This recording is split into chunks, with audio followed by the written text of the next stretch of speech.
Salut tout le monde et bienvenue au podcast IMFC Radio, édition du 13 août 2025. Aujourd'hui, à l'émission, oui,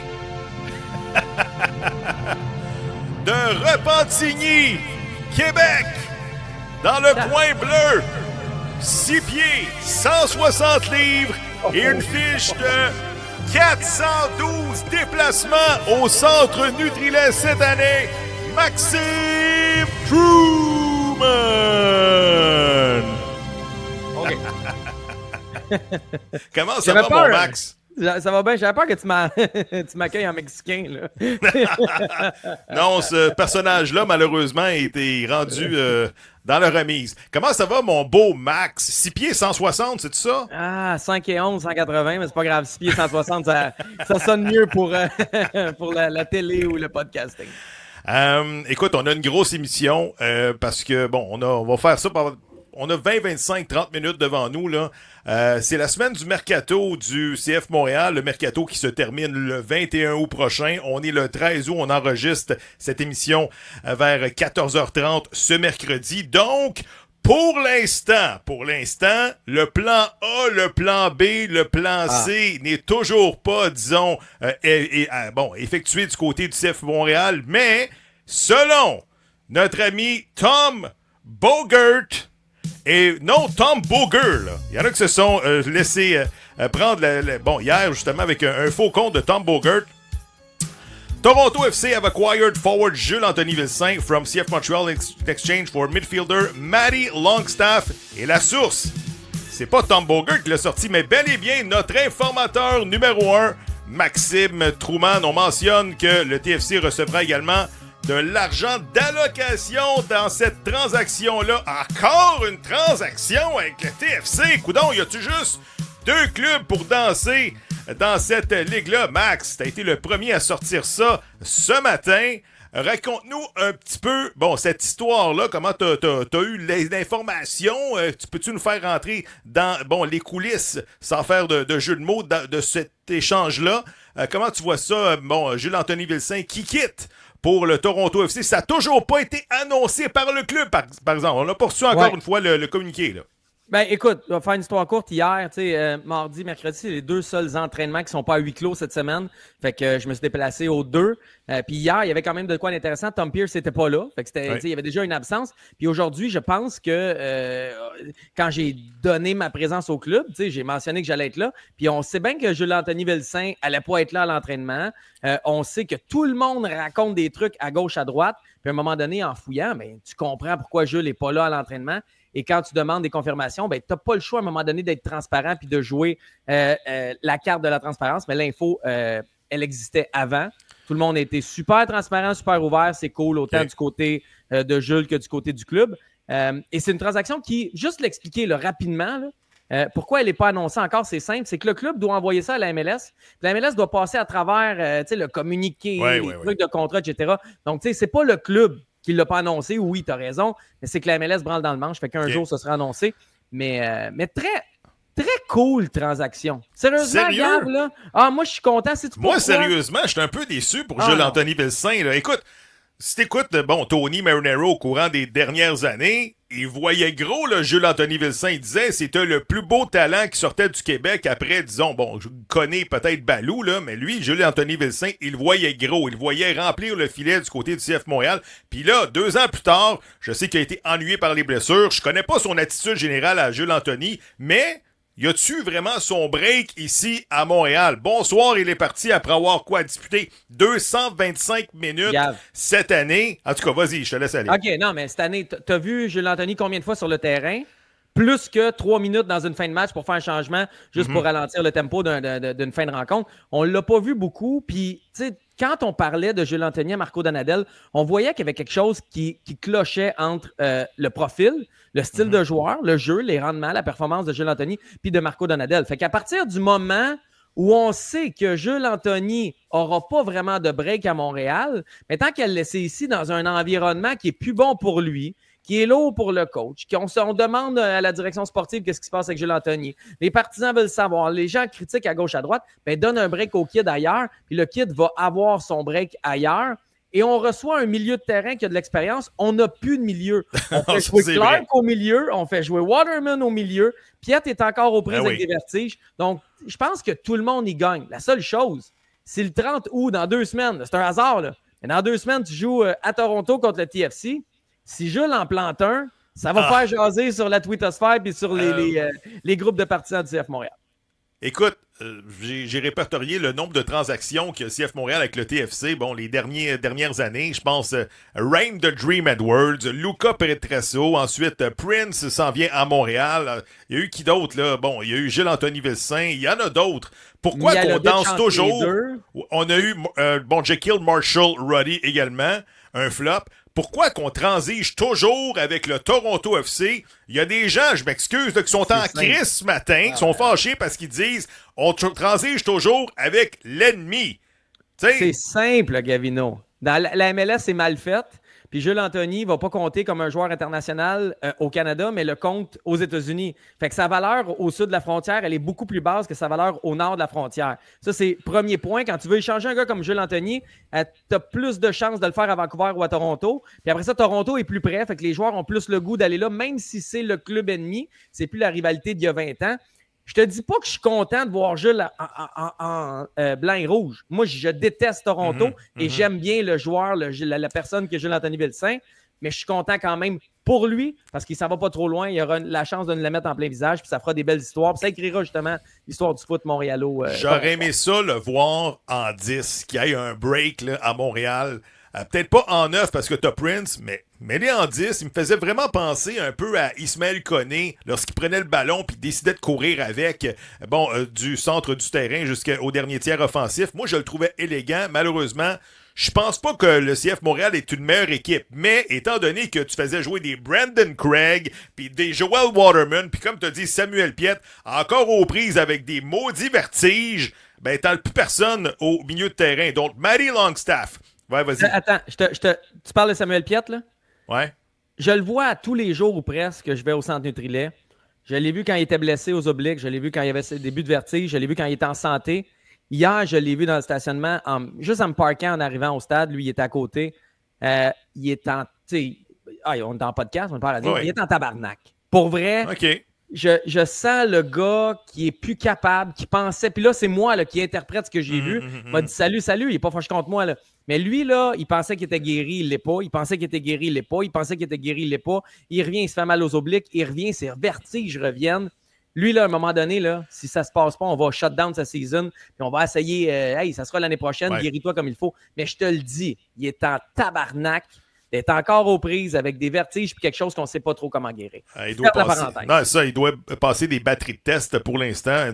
Il souhaite prompt rétablissement. J'ai dit, regarde, lâche pas. J'ai même rencontré au stade Saputo. J'ai serré la main. Puis il dit, j'ai encore mes vertiges. En tout cas, lâche pas, mon Sam, si jamais, t'écoutes l'émission. Matty Longstaff, un milieu de terrain qui peut jouer en 6 ou en 8. Il a 25 ans. Il a un peu d'expérience. Il a roulé sa bosse un peu en Angleterre. Là, il a été formé notamment, je crois, à Newcastle. Ouais. Il a disputé quelques matchs également dans le championnat écossais. Peut-être qu'il connaît Victor Loturi, qui sait. On va peut-être parler à Matty Longstaff plus tard cette semaine, mais il a joué avec Toronto. Il n'a pas des statistiques incroyables. Son dernier match en saison régulière cette année remonte au 26 juillet contre Charlotte. Il a joué 61 minutes. Donc, c'est un joueur de profondeur. Qu'est-ce que tu penses que... comment Marco Donadel, qui est toujours par intérim, va utiliser Matty Longstaff d'ici la fin de la saison? Est-ce que c'est un test? Est-ce que ça va être un cadre ou ça va être un joueur, justement, de rotation, selon toi? Je pense qu'on ne sera pas patient longtemps avant de l'insérer dans la formation. Tu sais, des fois, Marco Donadel nous disait « il vient d'arriver, il faut qu'il soit en forme physiquement. » Longstaff, il est en forme, il est en championnat MLS. Il faut qu'il apprenne nos principes. Je pense qu'on ne sera pas trop impatient par rapport à l'apprentissage des principes et des systèmes de jeu. Je pense qu'il va jouer rapidement. On se l'est dit, là. Il n'y a pas de milieu. Fait que tu n'as pas le choix de le faire jouer. Tu ne peux pas faire jouer Craig puis Waterman sans arrêt au milieu. Fait que je pense qu'il va avoir beaucoup de minutes. Il va avoir la chance de se prouver. Après ça, qu'est-ce qu'il va réussir à faire sur le terrain? J'en ai aucune idée. C'est un petit milieu. On a déjà Victor Loturi qui est petit. Mais en même temps, c'est un gars qui a de l'attitude, du caractère. C'est un gars qui a de la grit, de la grinta, si on veut reprendre le mot montréalais. Fait que ça se peut que ça fitte à merveille. Je ne sais pas ce que ça va donner, tu mais parles ça de petite taille, là, c'est 5 pieds 7 et demi. Ouais. 143 livres. La dernière fois que j'ai pesé 143 livres, je devais être en secondaire 3 à peu près. Juste fermer la parenthèse. Mais sérieux, c'est vrai, si jamais tu mets Loturi et Longstaff au milieu de terrain pour patrouiller justement le centre du terrain, aïe aïe, là. C'est deux joueurs de petite stature et puis on peut pas dire que c'est des colosses au milieu de terrain. En tout cas, je ferme la parenthèse. C'est comme le Touri puis Duke. Quand ils se sont, je pense, Oui. c'est là que Duke avait le brassard de capitaine, je suis pas sûr. Mais à un moment donné, le Touri puis Duke ensemble, c'était petit. C'est sûr que si tu mets juste des petits joueurs, ça commence à être compliqué au milieu. Mais en même temps, s'il se passe quelque chose à moyen terme, je pense que Longstaff pourrait plus compléter un Piet qu'un Loturi. Mais en tout cas, là, on est à très, très, très court terme. Pour parler des autres joueurs là, dans quelques instants, comment tu trouves le Big Four en attaque depuis quelques matchs? J'étais au stade notamment contre Atlanta United. Je trouve que c'est pas si pire que ça. Pour une enveloppe salariale d'à peu près 2 millions, là, lorsque tu as Prince en avant, 900 000 by the way, il gagne pas 5 millions le Prince. Il t'en a marqué 11 cette année. Dante Sealy, à quoi? À 150 000 par année. Moi, là, je l'aille pas à 150 000 par année. Dante Sealy, il se crée des chances. Il a toujours sa bonne chance de marquer. Sinchuk au centre et Caden Clark, joueur transformé, je sais pas comment.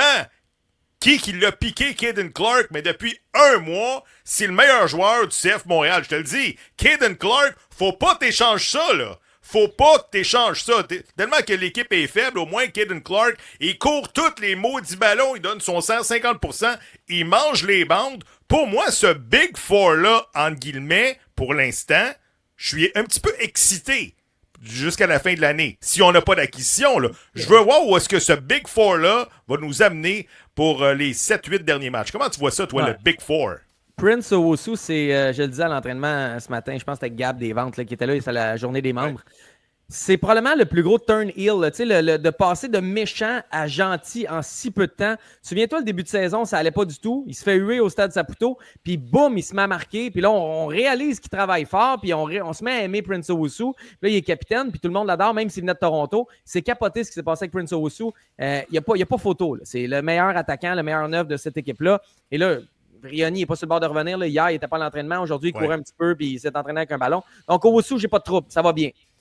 Derrière, Clark, oui, il est meilleur qu'il était en début de saison. Il est bon. Il est meilleur qu'il était en début de saison. Mais il n'y a pas de but encore. Je veux dire, il perd des ballons qu'il ne devrait peut-être pas perdre. Mais tu as raison. Il est meilleur qu'il était en début de saison. C'est correct. Sinchuk, t'as-tu hâte qu'ils mettent des points sur le tableau, Sinchuk? C'est-à-dire, là, il y a au moins 5-6 matchs d'expérience. Je te dis pas que ça va être Piatti, là, mais on aimerait ça, à un moment donné, qu'ils noircissent la feuille de pointage de notre ami Enari Ghetto Sinchuk.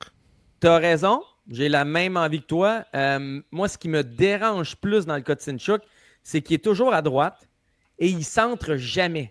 Jamais. Fait que quand il est arrivé, on a fait comme oh, il est fort au dribble, il est capable de percuter, il est capable d'être. Il va chercher le 1v1 offensif, c'est correct. Mais là, les défenseurs adverses, là, c'est des hommes de la MLS. Là, ils savent qu'il ne va pas contourner pour centrer. Ils savent qu'il va cut inside toujours. Puis ça commence à être predictable, prévisible. Fait que moi, c'est ça que j'ai hâte de voir de Sinchuk. Commence à déborder un peu. Centre, puis à un moment donné, tu pourras cut inside puis le marquer le fameux but qui te ferait du bien. Je trouve ça le fun. De l'autre côté, Sealy, là, c'est un gars qui est venu ici pour être un spare. Puis avec la faiblesse de l'effectif, la qualité de cet effectif-là, c'est ramasser, être titulaire et être partant. Dante Sealy, j'ai rien de négatif à dire sur lui s'il ne joue pas 90 minutes par match. Si c'est un gars qui te prend le match du mercredi dans un 3 matchs en 8 soirs, ou si c'est le gars que tu fais rentrer en super sub, pas de problème. Je pense qu'en ce moment, il mange une bouchée trop grande pour lui. Et une chose, tu oublies Alger Escobar. Je comprends, mais il joue pas plus que 20-25 minutes. On le fait toujours appel lorsqu'il joue quoi? Est-ce que c'est 15 dernières minutes de jeu? Quand est-ce qu'on va lui donner un départ à Alger Escobar? C'est un gars, il y en a eu un, c'est un gars qui pour l'instant, super sub, frais comme une rose quand les autres sont un peu plus fatigués et soufflés, trouve le moyen de créer de la magie. Mais quand il donne un match dès le début à ce niveau-là, c'est beaucoup plus difficile. Donc, lui, c'est comme ma carte à surveiller. De tous les noms qu'on a nommés, c'est Escobar qui m'intrigue le plus. Donc, il va jouer notamment contre des défensives épuisées, fatiguées, des milieux de terrain à bout de souffle. C'est là que Alger Escobar, tu penses que, dans le fond, il va faire la différence. Mais je te le dis, Dante Sealy, en passant, deuxième marqueur du CF Montréal cette année, rendu à 4 buts, là, notre ami Dante Sealy. Attention! Très rapidement. Il y a des joueurs autonomes sans restriction, si tu me permets l'expression, qui ont des options. Bon, après la saison prochaine, je te nomme des joueurs, tu me dis très rapidement, là, en un ou deux mots, si tu retiens leur service pour la saison prochaine. On va commencer par l'énigmatique Bryce Duke. Est-ce que le club exerce son option à la fin de l'année, là, dans quoi? En un mois et demi? Oui, mais c'est pas une bonne idée. OK. Caden Clark, parce que oui. Oui, oui, assurément. Sinon, on va le transiger, on va peut-être renégocier son entente, mais on va garder Caden Clark.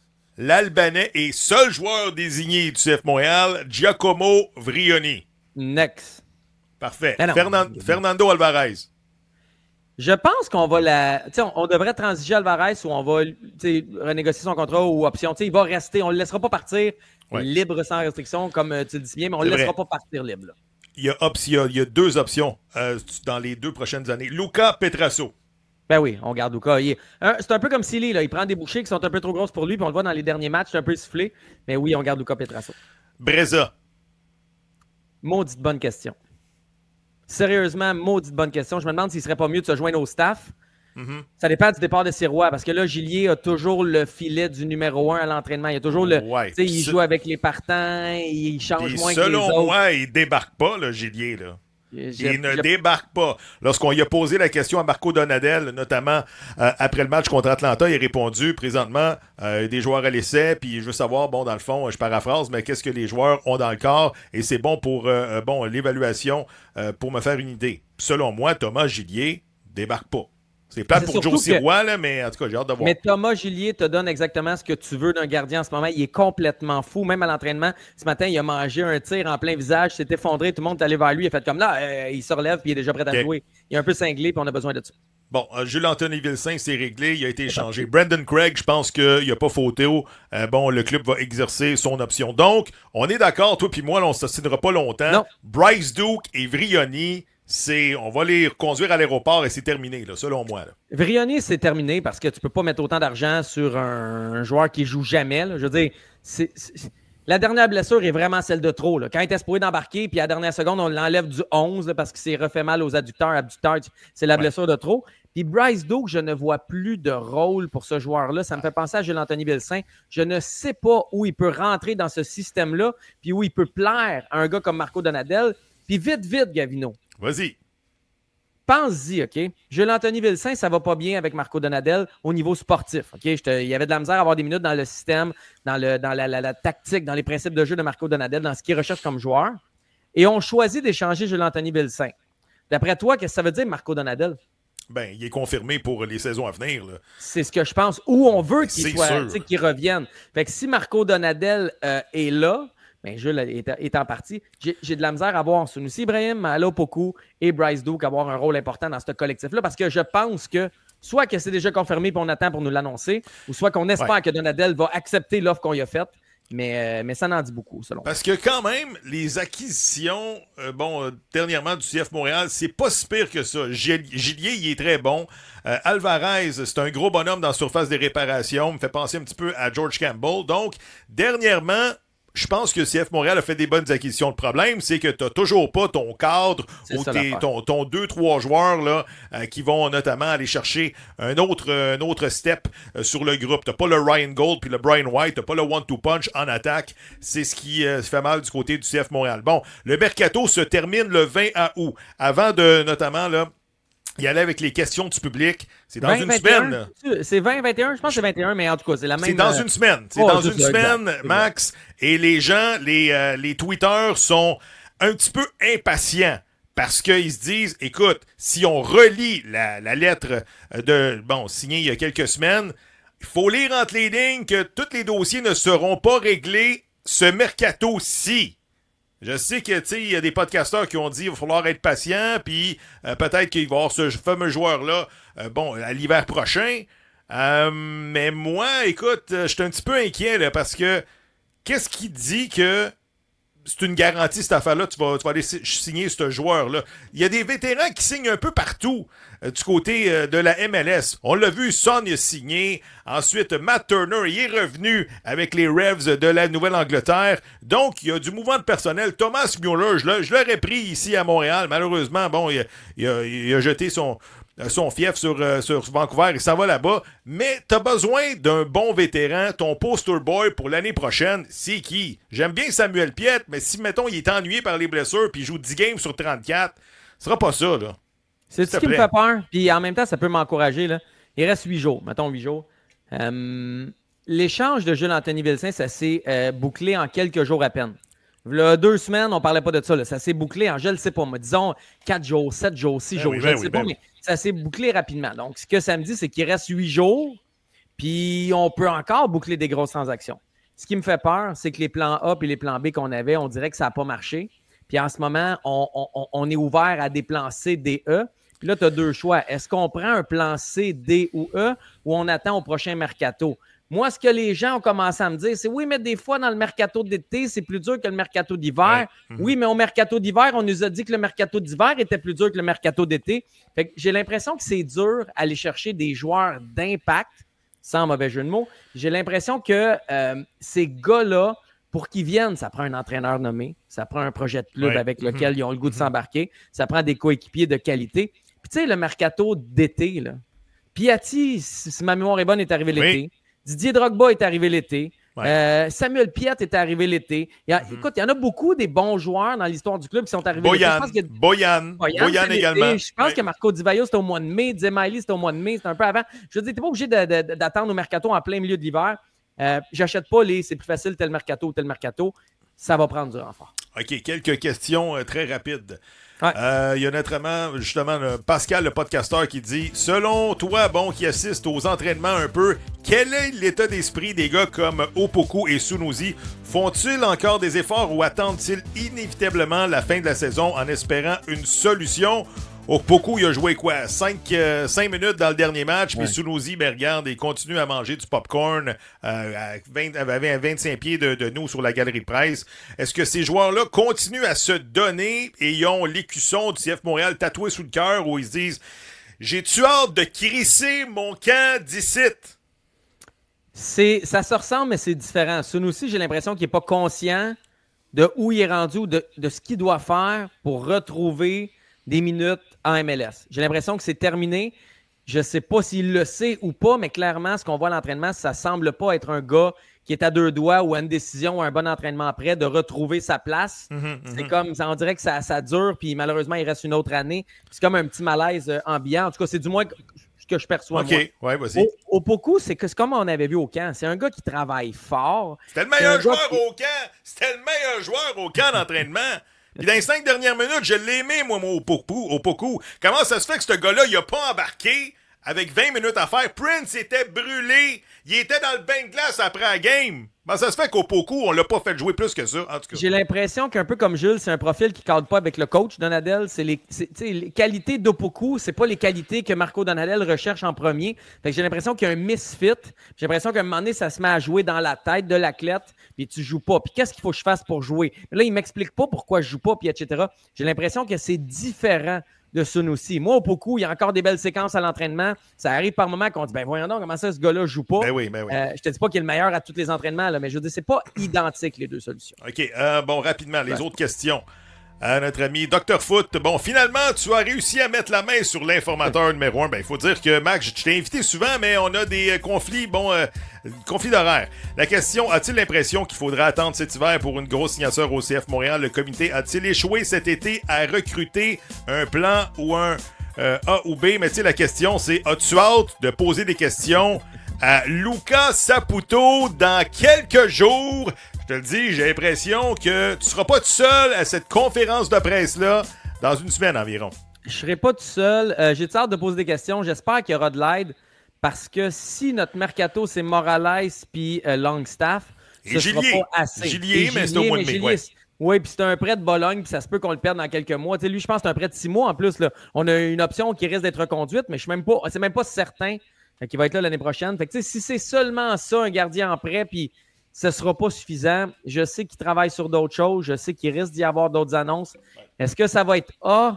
Je ne pense pas que c'était le plan A qu'on avait au début. Est-ce que ça va être B peut-être, C peut-être? Est-ce qu'il y a un plan qui pourrait arriver de nulle part? Tu sais, un agent ou un agent intermédiaire peut arriver, hey, j'ai tel joueur qui est disponible, finalement, il parle français, il aimerait ça aller au Québec. Ça peut se boucler rapidement. Mais je suis plus inquiet que je l'étais. Mais je pense encore qu'on va réussir à boucler quelque chose de bon avant la fin du mercato. The clock présentement is clicking et puis tous les yeux sont rivés au deuxième étage. Rapidement, ton voyage à notamment New York pour le duel CF Montréal contre Toluca, tu veux m'en parler un petit peu? Ça, c'est le fameux match que Prince s'était fait refuser un but qui était bon et que le CF Montréal, je pense, était incliné dans ce match-là. Là. En tout cas, ils ont tellement joué le match dernièrement que je me souviens plus des pointages. Mais... Parle-moi un petit peu de ce voyage-là, vas-y. Là, je te dis, je suis allé au New Jersey voir le CF Montréal jouer contre Toluca. C'était au Sports Illustrated Arena, le stadium, en tout cas, Red Bull Arena, peu importe, là, tu sais de quoi je parle. Je voulais le dire parce que les gars voulaient vraiment gagner ce match-là. Pendant le warm-up, on les sentait vraiment motivés. Simone Saputo était sur les lignes, était au banc des joueurs avec Marco Donadel, puis avec le fils de Legendre, là, comment il s'appelle, Nicolas Legendre qui fait les vidéos. En tout cas, il y avait tout le staff était là. On voulait gagner. On avait voyagé la journée même. On était dedans, puis ça n'a pas marché. Un but refusé parce qu'il n'a pas dépassé le but, la ligne de but. Un but refusé parce qu'il était hors jeu ou c'était une faute. On n'est pas trop sûr d'après les explications. Ça a été une défaite, j'ai l'impression, qui a fait mal, mais en même temps, qui nous a prouvé, puis qui a prouvé aux joueurs que les gars voulaient que ça marche. Le petit bémol dans ça, c'est que des fois, tu es à Stade Saputo, tu jases avec Gabino De Falco, Alberto, n'importe qui. Tonio est là, les gars d'RDS sont là, puis tu ne regardes pas tant le match. J'étais au New Jersey, puis je regardais le match, chaque action précisément. J'avais juste ça à faire. Tu sais, comment je te dis? Je reviens encore à... On passe de U18 à la première équipe MLS, qui joue contre Lionel Messi. Alexander Gouboglo jouait en U18 ou devrait jouer ou aurait pu jouer, whatever, U18. Puis il saute direct à MLS. Ça n'a pas de sens par moment. Il se faisait battre en 1v1 défensif, probablement 9 fois sur 10. Puis ça allait vite pour lui. Puis les fins des Mexicains, il n'était pas encore top pour ça. Je ne suis pas en train de chialer contre Gouboglo. Je suis en train de dire ça. J'espère qu'on va annoncer quelque chose dans la conférence de presse de Lucas Saputo, ou la prochaine fois qu'il va parler, ou cet hiver, parce qu'on doit absolument être en mesure de donner des minutes de qualité aux jeunes qui passent de U17, U18 à MLS. Le gap, il est trop grand. Il faut que tu trouves un moyen, pas juste prêter des gars à Halifax ou en USL, puis là, ils ne sont pas sûrs d'avoir des minutes, etc. Ça doit être réglé parce qu'un gars comme Gouboglo a une confiance balle au pied en 1v1 offensif qui est top. Je sais. Mais ça, on le faire battre, là, ça fait des années qu'on le dit depuis que le FC Montréal, il a fermé ses portes. Écoute, il n'y a pas de tremplin pour les gars d'ici. Tu passes de U18 à joueur de pratique. Ça n'a juste pas de bon sens. Il y en a quelques-uns qui ont réussi, on le sait, les Ismaël Koné de ce monde. Mais je veux dire, ils sont très rares, là, mis à part un prêt à gauche, à droite. Jonathan Sirois. Il joue en haut de sa ligue. Il joue en haut de sa ligue. Mais Owen, on l'aide-tu vraiment? Il donnait des minutes en MLS? Ben non. Le kid, il y a des aspects de son jeu qui sont rendus là, mais il y a plein d'aspects de son jeu qui ne sont pas rendus à ce niveau-là. Puis on continue de te donner des minutes qui sont des minutes qui ne t'aident pas tant. Fait qu'il faut trouver quelque chose. Tant aussi longtemps qu'on va avoir l'étiquette de club formateur puis t'as pas de club école, pour moi, ça ne fait aucun sens. 100%. Et là, by the way, l'argent là, que t'as fait là, cet été là, en vendant George Campbell puis notre ami Nathan Saliba. Je pensais que tu parlais de mon cash à moi. Non. Mais by the way, j'ai hâte qu'elle soit réinvestie sur le terrain parce que je l'ai dit là. Le club n'est pas très, très loin d'être très compétitif. On voit là qu'il y a du désir depuis 1 mois, 6 semaines. Le CF Montréal joue des meilleurs matchs, mais il manque 2-3 joueurs importants pour notamment être dans les séries à chaque année. Tu veux-tu être top 7 ou tu veux être je veux dire, toujours dans la cave à chaque année? Je veux dire, regarde. En tout cas, on verra. Très rapidement, un duel de fond de classement en fin de semaine au Stade Saputo. Tu vas être là contre le DC United. Oui, mais tu sais, je vais être au point de presse vendredi matin puis j'ai pas grand question sur DC United. Là. sais, je veux dire, en début de saison, on demandait, hey, l'autre équipe, tu t'attends à quoi, Marco? Ou Laurent Courtois qui était là. Là, j'en ai rien à foutre. Sincèrement, je vais aller voir un match, une ambiance. Je vais te croiser là-bas, on va croiser du monde. Voir un match de soccer, on va analyser la formation de CF Montréal. Et le résultat ne veut plus rien dire. Puis l'autre équipe, tu peux me mettre n'importe qui là. Puis ça change. Le joueur le plus utile à son équipe cette année pour le CF Montréal, c'est la météo également. Parce que, tu sais, non, mais sérieusement, c'est toujours ça chaque année. Un beau soleil, c'est 17 000, 17 500. J'ai quand même bien aimé mon aventure et mon expérience samedi dernier. En passant, Benteke, il y a 8 buts, puis le Prince, il y en a 11. Qui aurait parié là-dessus début avril? Pas moi. Non. C'est déjà la fin de l'émission. Tu fais quoi, toi, le restant de la semaine? Ton golf, c'est pas pire cette année? Ou? Mon golf, il est pas pire, mais là, les chroniques recommencent. Je suis pas habitué avec ça. Moi, je dois apprendre à dire non à certaines... j'ai quelques offres super intéressantes, pour vrai. Pas très bien. Donc, j'ai des meetings à savoir qu'est-ce que je dis oui, qu'est-ce que je dis non. Je trouve ça super le fun. Et je te pose la question rapidement là, sur la diffusion des matchs à la radio du CF Montréal. Bon, dans un avenir, disons, l'année prochaine. Cette année, c'est la BPM Sport. Mais je pense qu'il n'y a pas d'entente pour les saisons 2026 et subséquentes. Comment tu vois ça si jamais il n'y a pas d'entente? Est-ce que les matchs vont être diffusés éventuellement sur une plateforme de streaming? Est-ce qu'on s'en va vers là dans un avenir rapproché? Tu sais, je veux dire, as-tu une boule de cristal? Je vais te prendre l'exemple du Rocket, puis après ça, on essaie de faire des parallèles. Là. Le Rocket ne sera pas à BPM Sport cet automne. Ça n'intéresse pas pour l'instant le nouveau propriétaire qui va seulement avoir le contrôle de la station en janvier, février, mars après le CRTC. Mais on n'a pas démontré un intérêt à renouveler le Rocket. Fait que je me dis, si tu ne renouvelles pas le Rocket puis t'es BPM Sport, ça se peut que tu ne renouvelles pas le CF Montréal. Wow. Ce qu'il faut comprendre, c'est que le Rocket est obligé d'avoir un diffuseur. Donc, ça se peut qu'on engage quelqu'un comme Anthony Marcotte, mais pas nécessairement pour être sur BPM Sport. Est-ce que le CF Montréal va diffuser ses rencontres? Est-ce que la MLS oblige le CF Montréal à avoir un descripteur en français? Est-ce qu'on va diffuser sur l'application? Est-ce qu'on va aller sur un autre média? 98.5 pourrait-tu revenir dans le portrait? J'ai des doutes, mais on n'a pas la réponse exacte. Mais c'est sûr que dans le plan de BPM Sport, dans le nouveau plan, pour l'instant, je ne vois pas beaucoup de sport en direct. Pas de sport en direct et des chroniques. C'est sûr que Tony, la perte de Tony, ça fait mal. Tony faisait 1 ou 2 blocs sur le CF Montréal avant match, après match. Est-ce que la place du CF Montréal va être occupée avec en tout cas, avoir une grille horaire? J'ai hâte de voir ça. Je vais te donner mon petit secret. Là. J'ai bien des offres de chroniques. Là. Puis il y a du monde à qui j'ai dit, si les chroniques sont sur le CF Montréal, j'ai pogne tout de suite. Si c'est seulement Canadien au hockey, laissez-moi réfléchir, on vous revient. Je fais pas ma diva ou ma prima donna. C'est que j'aime tellement parler de ce club-là pour le positif et le négatif, là, juste parce que c'est une histoire de foot, que les chroniques où on me permettra de parler du CF Montréal seront priorisées big time. Tu sais que les gens veulent entendre parler de Cole Caulfield, hein? Je vais terminer là-dessus, Gab, mais je vais juste dire quelque chose. Okay? Je prends ta tribune parce que je veux pas le tweeter. Vas-y. Puis écoutez mon ton de voix, là. Je suis pas fâché, je pète pas des gueules. Là.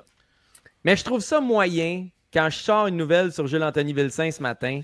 Puis, tu sais, elle est beaucoup reprise. Puis, Tom Bogart la reprend. Puis, il donne la source à Maxime Truman pour la paternité de la nouvelle. Et c'est cool. Puis, je le connais pas. On s'est jamais parlé. Je sais pas. Tu sais, je sais c'est qui, mais en même temps, je sais pas c'est qui. Puis, à l'inverse, tu as RDS puis TVA Sport qui reprennent la nouvelle et qui citent le tweet de Tom Bogart. Mais si dans le tweet de Tom Bogart, lui-même cite Maxime Truman, qu'est-ce que ça vous prenait pour citer Maxime Truman, vous autres aussi? C'est juste ça. Je voulais juste le dire avec un petit sourire. Je suis pas fâché. Je trouve juste ça plate. Puis mais tu le sais, combien de nouvelles nous autres on a donné à IMFC Radio au courant des années, des primeurs, mais on n'est pas des vrais journalistes! Il y a ça. Tu veux que je te dise? C'est ça la game. On se donne pas de câlins et de hugs professionnels au Québec. On tape sa tête, puis on ignore, puis on regarde les autres sont tombés fins au sud de la frontière. En tout cas, c'était mon édito de fin de podcast. Tu sais, à cause de toi, je fais de la haute pression, hein? Ouais, je sais. C'est pour ça que je dis non souvent, c'est pour ta santé. Samedi, Stade Saputo. Écrivez vos commentaires sur YouTube, on va vous lire et on va vous répondre. Et venez nous saluer. On va être là, justement, peut-être dans le tailgate, qui sait, samedi contre DC United. Au nom de notre ami Maxime Truman ici, Gavino Desfalco qui vous dit à très bientôt sur IMFC Radio. Salut Max.